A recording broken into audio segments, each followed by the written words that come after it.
Hey, I'm Rachel Ngom from She's Making an Impact.com, and I got a really good question about what was my life like, kind of like a day in the life in the very beginning of this business. And did I work full time while I was building it? Did I launch my business without a safety net? These are some really good questions. So I started She's Making an Impact in the end of August 2017. 2017. And so a lot has happened since I launched that business. So what was a day in the life like when I first launched it? It was busy for sure. It was a lot of me doing a lot of the work in my business. And so I didn't have the money to invest in a Facebook ads manager or, like a copywriter, a designer, and all these things that we're blessed to have now.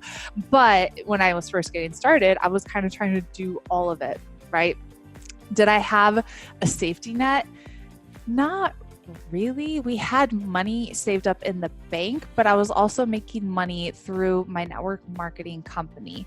And so my network marketing company was my very first business that I was in for about 6 years. And my income, it was six figures back in the good old days.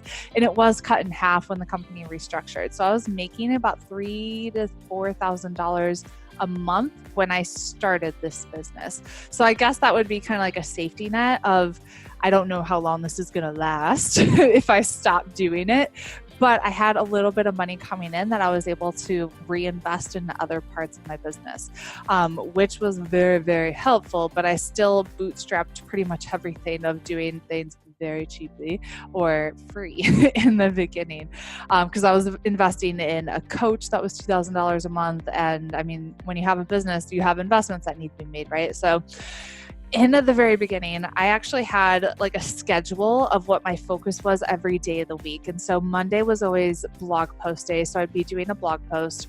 I tried to keep client calls. At that time, I didn't have a ton of clients in the very beginning, but I would keep them scheduled to Tuesday, Thursday in the afternoon if possible. I tried to segment everything. So Monday would be like, I have to focus on writing blog content and updating my website. And every day I was like, how can I build my email list? And then Tuesday, what did I do? I think Wednesday was video day. Friday was Pinterest. Thursday was Instagram, where I would like batch schedule for the week. Forget what Tuesday was. But every day of the week I had a specific focus. So this was before I had a social media manager. I was trying to do this on my own too. And then I was doing podcast interviews and trying to get all these things set up and scheduled on my own. So was it busy?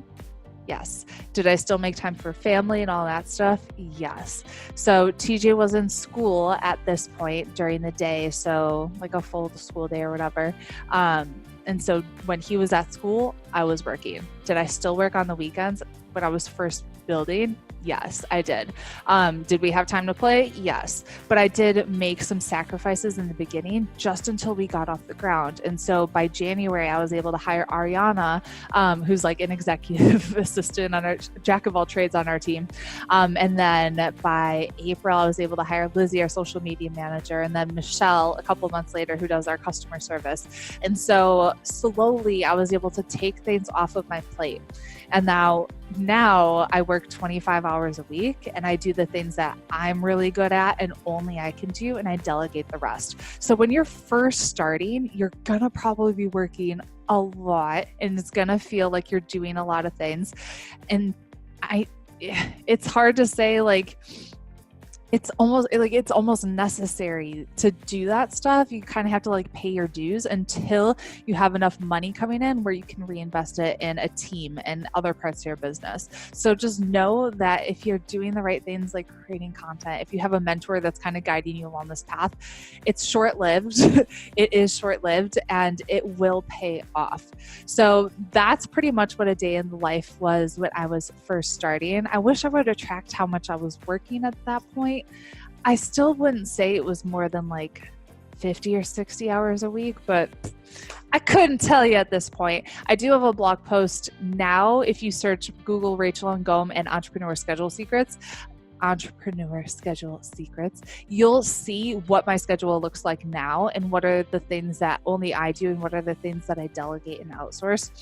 So that's pretty much it. Day in the life when I very first started, busy, doing a lot of things and staying focused on building my email list, adding massive value to my people, creating content.